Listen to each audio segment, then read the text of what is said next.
Hi, this is Dave Lee and I'm at RAK Studios in St John's Wood in North London. It was owned by a guy called Mickey Mose, a record label and music business entrepreneur from the 60s and 70s. The reason I'm here is recording strings for my new album under the name AC Soul Symphony. And I've had a couple of singles out as AC Soul Symphony. The last one I had out was called Manhattan Skyline, and it was a cover version of a song from the Saturday Night Fever soundtrack. I really enjoyed making it.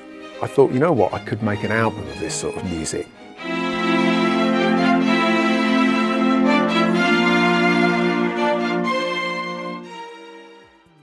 The AC Soul Symphony sound is inspired by the instrumental string-heavy disco acts like MFSB, Love Unlimited, the South Soul Orchestra, combined with my love for 70s television themes, Charlie's Angels, $6 Million Man, or The New Avengers. I've been making music a long time now. I had my first record out in 1988. So as time goes by, I'm conscious of not repeating myself. The big difference about this compared to lots of other things I've done in the past is I'm spending a lot of time recording the strings properly with a 20-piece orchestra in RAK Studios.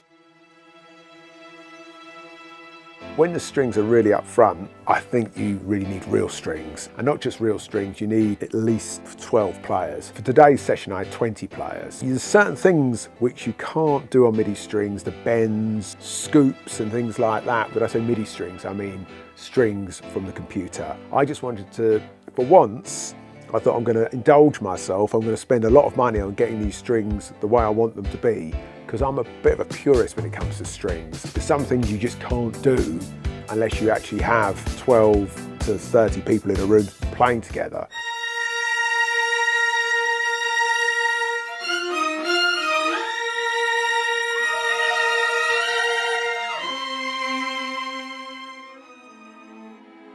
The space is fundamental to the sound. We were using an SSL desk and all our analog gear, compressors, lots of outboard analog gear and mics. And if you're spending all this money on the orchestra, you need to make sure all the other component parts are of a similarly high standard.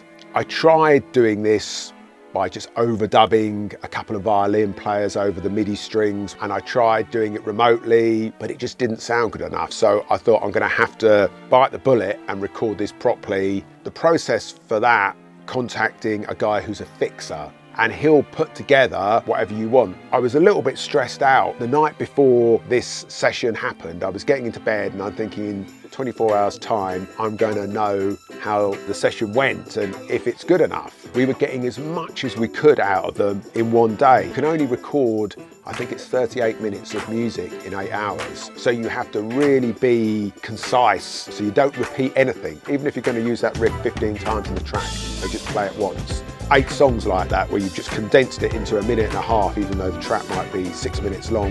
It has to be right. Am I going to have to find a different studio, different musicians, different arranger? It was just uncharted territory for me, so it all turned out okay in the end. A project like this with a live orchestra, it presents a lot of new challenges, and the end result is going to be different from anything I've made before because the orchestra is centre stage where a vocalist would normally be. I guess there's so much music, especially dance music, made these days, which is done almost entirely on a computer. I wanted to inject as much as I could of the live element into this project because I think there's a certain excitement you can only obtain with human beings playing together. Once the strings are recorded and that stressful day was kind of out the way, putting the strings into my productions was kind of the fun bit because I got a lot of the tracks to a point where I couldn't go any further with them. So once I've recorded all the strings, I'm slotting them into the tracks, replacing the computer strings with the real thing. It makes a big difference. Having a string line on a computer string compared to a real string, it just takes the track up to a different level of production for me anyway. With the MIDI strings, you're kind of trying to hide the strings a little bit, whereas when you've got real strings, you want to push them to the front and really make them the focus of the arrangement. I released my first album, I think 1992, called Universe of Love. And since then, I've made about 10 artist albums. This is the first one, is AC Soul Symphony. There's something about the process of making an album that I really enjoy. You're working on maybe 15 to 20 tracks as opposed to just constantly making singles. Generally have to be more DJ and dance floor led. And I thought the AC Soul Symphony sound would lend itself well to an album. So that's what I've enjoyed about the AC Soul Symphony album, and also the Sunburst Band albums, Jakarta. I've made music that I just couldn't have made if I just released singles. I became a fanatical record collector when I was a teenager, buying loads of soul, funk, boogie, jazz funk. I realised the similarity between some of that and the TV theme music from the 70s. A lot of those composers, people like Quincy Jones, Lalo Schifrin, Patrick Adams, Tom Scott, they came from a jazz background, and I realised, oh, this guy composed the theme for Lou Grant or whatever, Kojak, Starsky and Hutch.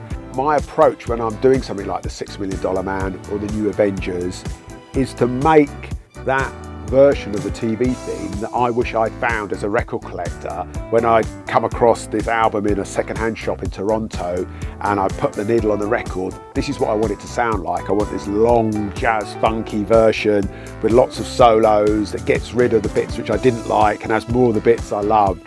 That's my approach often when I'm doing a cover or a remake or whatever, to make the version I wish existed and think, what would that sound like? How would that version sound? And then try and make it.